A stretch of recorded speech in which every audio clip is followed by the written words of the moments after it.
નમસ્કાર દોસ્તો, આજે 27 જુલાઈના રવિવારના આ રોજ હું વિડીયો બનાવું છું।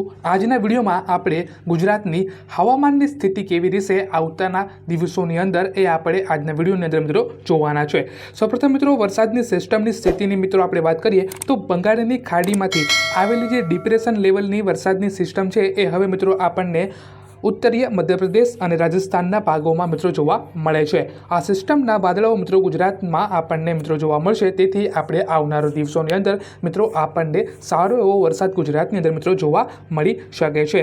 खास करीने आपणे वात करीए के पाछला 12 कलाकनी अंदर केटली जग्याए वरसाद पड़ेलो छे तो तेना बनासकांठा, साबरकांठा, आणंद, वडोदरा अने अमदावादमां आपणे धूमधार वरसाद आपणे जोवा मळेलो हतो।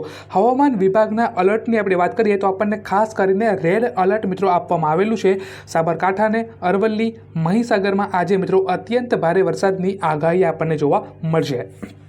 ऑरेंज अलर्ट की मित्रों आपणे बात करिए तो बनासकांठा, पाटण, महेसाणा, दाहोद અને છોટાઉદેપુર, નર્મદા, નવસારી, વલસાડ, સુરેન્દ્રનગર આ બધી જગ્યાએ મિત્રો આપણને ઓરેન્જ અલર્ટ મિત્રો જોવા મળે છે। યલો અલર્ટની વાત કરીએ તો અમદાવાદ, ગાંધીનગર, આણંદ, વડોદરા, ભરૂચ, સુરત, તાપી, ડાંગ, ભાવનગર અને અમરેલી આ બધી જગ્યાએ મિત્રો આપણને યલો અલર્ટ મિત્રો જોવા મળે છે। આગામી દિવસોની આપણે વાત કરીએ તો 28, 29 અને 30 જુલાઈ અને ઓગસ્ટની જે શરૂઆતની જે આપણું પહેલું અઠવાડિયું હોય ત્યાં આપણને ગુજરાતમાં વરસાદનો દોર મિત્રો પાછો ચાલુ થવાનો છે, તો તૈયાર રહેજો। बस आजना वीडियो में आटलू ज। वीडियो गमे तो लाइक करजो, चेनल ने नवा हो तो सब्सक्राइब कर लेजो।